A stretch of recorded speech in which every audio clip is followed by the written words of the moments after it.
Hoy nos metemos de lleno en varias crónicas periodísticas que cubren la reciente visita del presidente argentino Javier Milei a Mar del Plata. A primera vista, la historia parece casi de prensa rosa. Sí, vamos, el presidente que va a ver el espectáculo de su expareja, la humorista Fátima Flórez. Exacto. Pero cuando empiezas a rascar un poco, lo que emerge es, bueno, es mucho más complejo. Es que esto no es una visita, es un guión perfectamente escrito. Cada detalle, cada gesto que vamos a analizar parece una escena de una serie sobre el poder. Y te aseguro que ahí nada es casual. Totalmente de acuerdo. Y esa es un poco la idea hoy, ¿no? Desmontar ese guión, desgranar las capas de tensión, la estrategia política que hay detrás y, claro, el brutal contexto nacional que lo rodea todo. Y todo empieza, el primer acto, con la llegada del presidente al Teatro Roxy. Un momento que, bueno, de tranquilo tuvo poco. Poquísimo. Acabó con una persona detenida, que no es poca cosa. Es que ese punto de partida ya te lo dice todo. No estamos hablando de una simple visita cultural, para nada. Es un acto de alto voltaje político en plena calle. Vamos a pintar la escena. Son casi las 2 de la tarde en Mar del Plata. La calle está cortada. Los periodistas describen un ambiente eléctrico, completamente partido en dos. Polarizado al máximo. Por un lado, los simpatizantes móvil en mano, listos para aclamarle. Y al otro, pues los manifestantes con las cacerolas, una olla a presión. El país entero concentrado en 50 metros de asfalto. Es una imagen potentísima. Y claro, la olla no tarda en explotar. Las crónicas son un reguero de incidentes. El más llamativo, lógicamente, es el de la persona detenida por golpear el coche presidencial. Sí, que eso ya es grave. Pero es que además, cuentan cómo un manifestante contrario se intentó infiltrar entre los partidarios para liarla. ¿Ah, sí? Sí, y fue la propia gente, junto a la policía, la que lo acabó echando de allí a empujones. O sea que el nivel de crispación es casi físico, es palpable. Y por si fuera poco, a la salida, cuando la comitiva ya se iba del ensayo, otro coche intenta bloquearles el paso. No me digas. Sí, y tienen que ser los motoristas de la escolta los que lo aparten. Y como guinda, las crónicas recuerden que el día anterior, a su llegada al hotel, hubo hasta robos de móviles y carteras entre la multitud. Un caos, vamos. Y fíjate, esto es fascinante, porque plantea una pregunta clave sobre el dispositivo de seguridad. Claro. No es la primera vez que pasa. Vemos una oscilación que no parece un error, parece un mensaje. ¿A qué te refieres? Pues que un día te montan 3 anillos de seguridad infranqueables, la fortaleza del Estado en todo su esplendor, y al día siguiente el presidente se mete en mitad del gentío.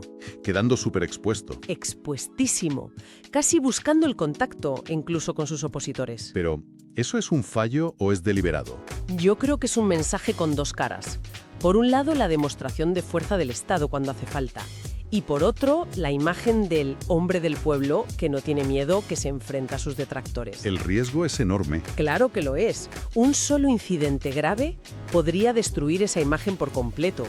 Están jugando con fuego, pero por ahora les funciona para alimentar ese mito del líder intrépido. Es una vulnerabilidad, totalmente calculada. Y toda esa tensión se quedaba en la calle. Porque dentro del teatro la atmósfera era otra cosa. Era casi surrealista. ¿Qué pasaba exactamente en ese ensayo? Pues que entrábamos en el segundo acto de la obra, la construcción del personaje. Los detalles son buenísimos. Milei llega a las 13:51. Fátima Flórez, la estrella, llega casi 40 minutos después, a las 14:30. ¿Y él mientras? Pues el presidente de la nación, esperándola sentado en una butaca como uno más. Y en total, su presencia allí fue de solo 27 minutos, un visto y no visto. Es que eso es un gesto cargado de simbolismo. El poder espera, no tiene prisa. Y la brevedad de la visita sugiere que no estaba allí por placer, sino para cumplir una función muy, muy específica. Y esa función era ensañar 2 veces la misma canción, El rock del gato de los ratones paranoicos, una banda mítica. Totalmente. Un símbolo de la cultura rockera de los 80 y 90 en Argentina. Y las crónicas incluso se aventuran a describir cómo sería la escena. A ver. Milei podría aparecer con una chupa de cuero y Fátima con un vestuario impresionante, de mucha luz y mucho brillo.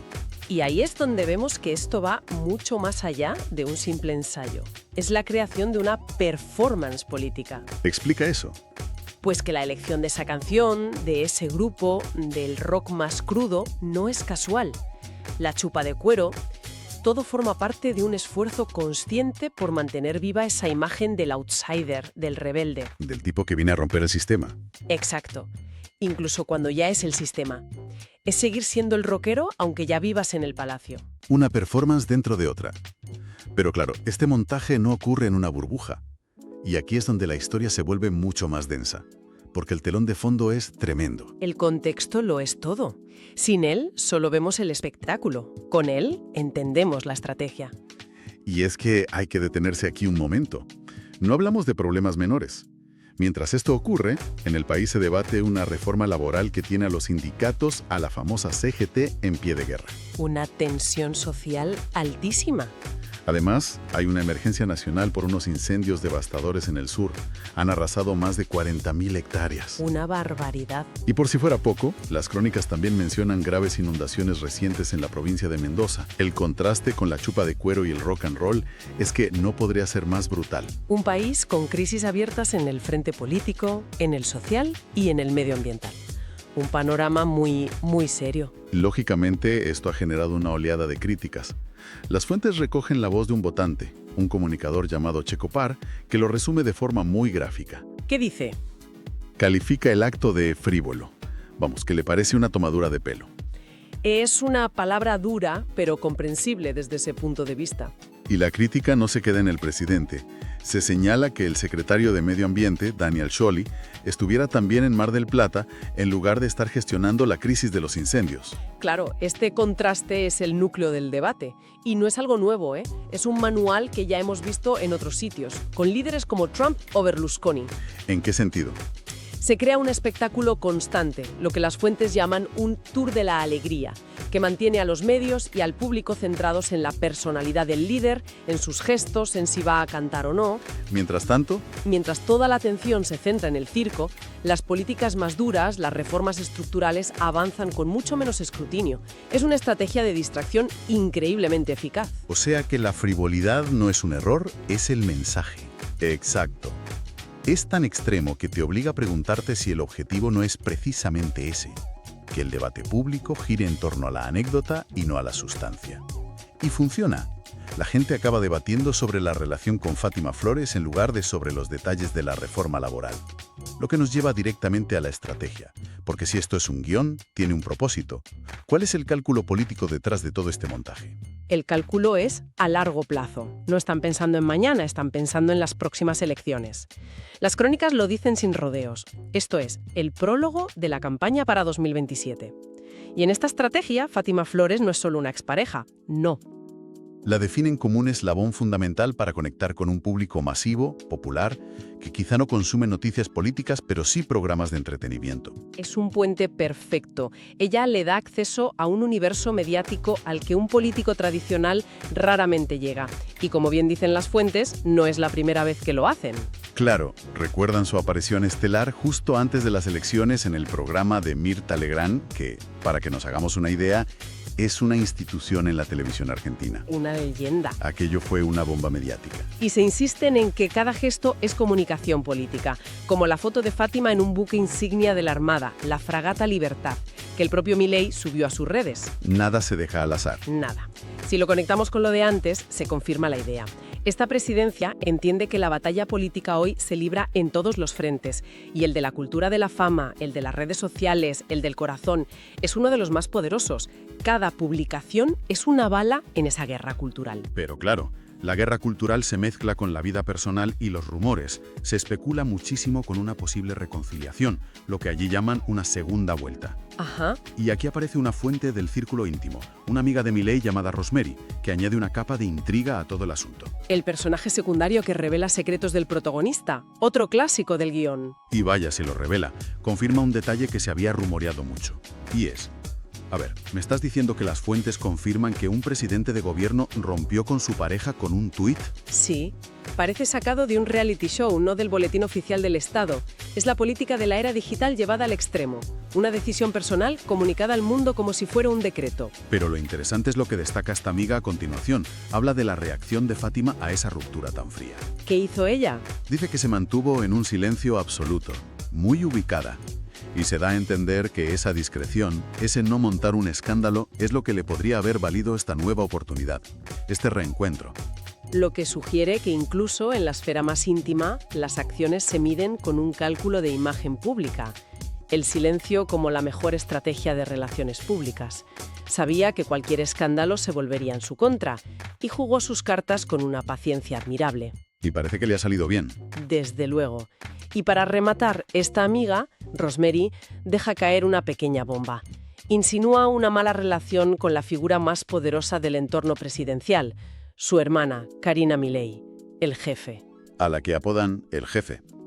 Le preguntan por qué no le cae bien a Karina y responde con ironía que no lo sabe, porque supuestamente no la conoce, pero que Karina ha estado en su casa 3 veces a buscar cosas para el hermano. Vaya. Y que los porteros y la seguridad la conocen de sobra. Este es el punto donde todo confluye.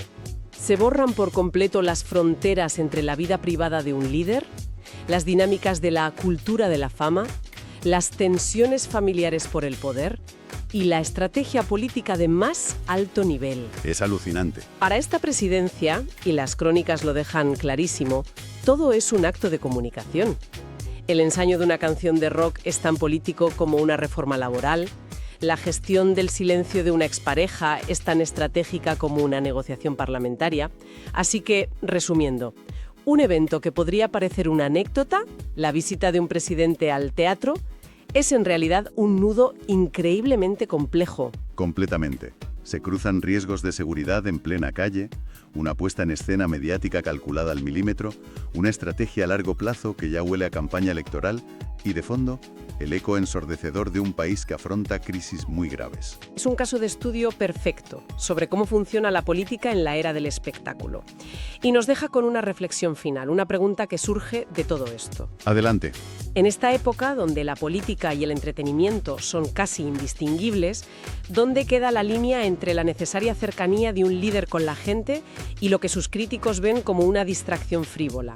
Y sobre todo, ¿qué nos dice de la comunicación política actual y de nosotros como sociedad, que el centro del debate nacional, aunque sea por un día, gire en torno a si un presidente va a cantar o no una canción de rock en un teatro, mientras arde parte del país?